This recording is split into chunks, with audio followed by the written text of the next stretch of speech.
Jamie brown की कहानी ऐसी है जो दिल को छू लेती है, जैसे कोई पुरानी किताब की पन्नों से निकली सैर हो जो आपको एक अनजानी मगर गहरी दुनिया में ले जाए।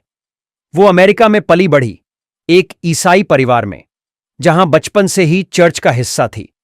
कैथोलिक चर्च की वो ऊंची छतें, मोमबत्तियों की मध्यम रोशनी और भारी भरकम रस्में जो बचपन में उसे किसी जादुई दुनिया का हिस्सा लगती थीं। लेकिन जैसे जैसे वो बड़ी हुई, वो सब उसे खोखला और पाखंडी लगने लगा। हर रविवार को चर्च जाना, वही घिसी पिटी बातें सुनना, यह मत करो, वो मत करो, और डर पैदा करने वाली कहानियां जो मन में सवालों का तूफान खड़ा करती थीं। वो सवाल पूछती, लेकिन जवाब जवाब या तो होते ही नहीं थे या इतने उलझे हुए कि मन और उलझ जाता। यीशु खुदा हैं। मरियम ने यीशु को जन्म दिया, तो क्या मरियम ने खुदा को जन्म दिया? ये सवाल उसके मन में गूंजते, लेकिन कोई पादरी, कोई शिक्षक उसे संतुष्ट नहीं कर पाया। वो सोचती, क्या धर्म सिर्फ रस्में निभाने का नाम है? क्या इसमें कुछ और नहीं होना चाहिए जो दिल को सुकून दे, जो सच्चाई का एहसास कराए? उस वक्त इस्लाम के बारे में उसका नजरिया? वो कहती है, अमेरिका में पली बढ़ी हर बच्ची की तरह उसे भी शुरू से यही सिखाया गया कि मुसलमान बुरे होते हैं। टीवी पर, अखबारों में, हर जगह वही तस्वीरें, लंबी दाढ़ी वाले लोग सड़कों पर नारे लगाते, अल्लाहू अकबर चिल्लाते, बंदूकें थामे। उसे लगता था ये कोई रहस्यमयी, डरावना धर्म है जो उसकी दुनिया से कोसों दूर है।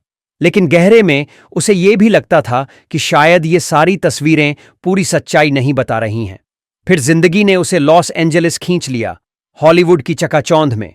वहां वो एक हेयर स्टाइलिस्ट थी, फिर ग्राफिक डिजाइनर, और आखिरकार प्रोडक्शन की दुनिया में कदम रखा। स्नूप डॉग, परेल जैसे बड़े नामों के साथ काम किया। बेवर्ली हिल्स में शानदार जिंदगी, पैसा, शोहरत, घूमना फिरना, सब कुछ था जो कोई सपने में सोचता है। लेकिन वो कहती है, जब आप वो सब पा लेते हैं जो आपने सपनों में देखा, तो एक खालीपन आता है। अब क्या? हॉलीवुड की वो चमक दमक बाहर से जितनी आकर्षक थी, अंदर से उतनी ही अंधेरी। वो कहती है, किसी चाइल्ड एक्टर से पूछो, आत्महत्या की दर इतनी ज्यादा क्यों है? क्यों बड़े बड़े सितारे ड्रग्स में डूबे रहते हैं? क्यों कोई खुश नहीं है? हर कोई कुछ ढूंढ रहा था, लेकिन क्या, ये कोई नहीं जानता था। फिर एक दिन जेमी की जिंदगी में कुरान आई। एक सहकर्मी जो हर जुम्मे को गायब हो जाता था, उसने उसे कुरान की एक कॉपी दी।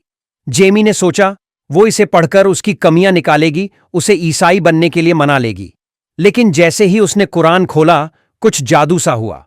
वो कहती है, मैं इसे पढ़े बिना रह नहीं सकी, मैं इसे अपने से दूर नहीं कर सकी। हर पन्ना, हर आयत उसके दिल में उतरती चली गई। वो सवाल जो चर्च में अनुत्तरित रह गए थे, कुरान में जवाब मिलने लगे। ईसा अलैहिस्सलाम नबी थे, न कि खुदा।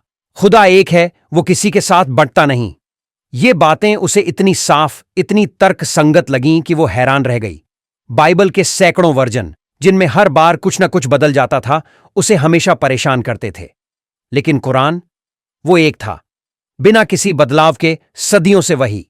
ये बात उसके दिल को छू गई। वो कहती है, मुझे सिखाया गया था बस मान लो, सवाल मत करो। लेकिन कुरान कहता है, सवाल करो, समझो, तर्क करो।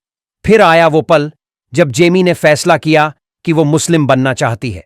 लेकिन वो ये कदम हॉलीवुड की चमक दमक में नहीं उठाना चाहती थी। उसे एक नई शुरुआत चाहिए थी, एक ऐसी जगह जहां वो अपने ईमान को पूरी तरह जी सके। उसने मोरक्को को चुना। क्यों? वो कहती है, पता नहीं, बस कुरान पढ़ते वक्त मोरक्को का ख्याल बार बार आता था। उसने अपना सब कुछ एक सूटकेस में पैक किया। हॉलीवुड की जिंदगी, वो शानदार घर, वो चमक दमक, सब पीछे छोड़ दिया। सनसेट बुलेवार्ड पर उसने अपना सारा सामान एक चादर पर बिछा दिया और लोगों से कहा, जो चाहिए ले लो। ये वो जेमी थी जो अब आजाद होना चाहती थी, न सिर्फ भौतिक चीजों से, बल्कि उस खालीपन से जो हॉलीवुड ने उसे दिया था। 15 दिसंबर 2010 को वो मोरक्को पहुंची। न्यू ईयर की पूर्व संध्या पर हसन द्वितीय मस्जिद में उसने शहादा पढ़ी। वो पल, वो कहती है, अरबी में शब्द बोलना मुश्किल था, लेकिन दिल से कहना, वो इतना आसान था जैसे मेरा दिल रोशनी से भर गया। मस्जिद में लोग अल्लाहू अकबर के नारे लगा रहे थे और जेमी हैरान थी कि ये सब उसके लिए क्यों। मुझे कोई जानता भी नहीं, फिर भी उन्हें मेरी इतनी परवाह क्यों? वो पल उसके लिए सपने जैसा था। शहादा के बाद नमाज का वक्त आया, लेकिन उसे नमाज पढ़नी नहीं आती थी। वो बस दूसरों की नकल करती रही, लेकिन मन में एक सुकून था, एक नई शुरुआत का एहसास। मोरक्को में ही उसने हिजाब पहनना शुरू किया। पहली बार एयरपोर्ट के वॉशरूम में उसने एक मोटा सा स्कार्फ लपेटा। पहली बार था, थोड़ा अजीब लगा, लेकिन मैंने कहा कोई बात नहीं, यही शुरुआत है। तब से आज तक उसने हिजाब नहीं उतारा। लोग कहते ये पाबंदी है, ये आजादी छीनता है, लेकिन जेमी कहती है किसी ने मुझ पर बंदूक तानकर हिजाब नहीं पहनाया, ये मेरा फैसला है, मेरा ईमान है। अमेरिका लौटने पर भी जब लोग हैरान होकर पूछते अब तो मोरक्को में नहीं हो, हिजाब क्यों? वो जवाब देती मेरा ईमान मेरी लोकेशन पर निर्भर नहीं। जेमी की जिंदगी अब दावत का एक खामोश तरीका बन गई है।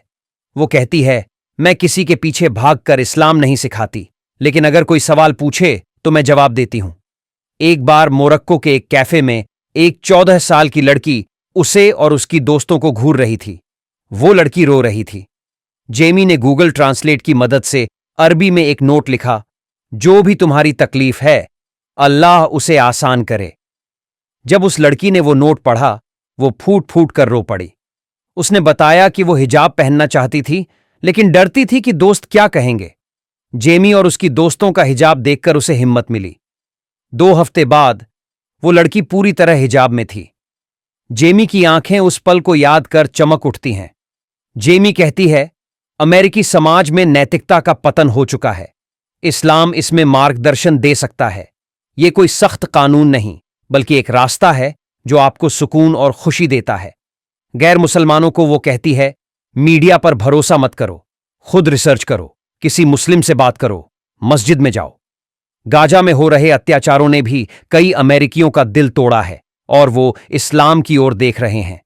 जेमी कहती है फिलिस्तीनियों का अटूट ईमान देखो, वो असहनीय दर्द में भी अल्हम्दुलिल्लाह कहते हैं।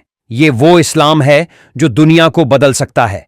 जेमी की कहानी एक सैर है, चर्च की रस्मों से, हॉलीवुड की चमक से, मोरक्को की मस्जिद तक।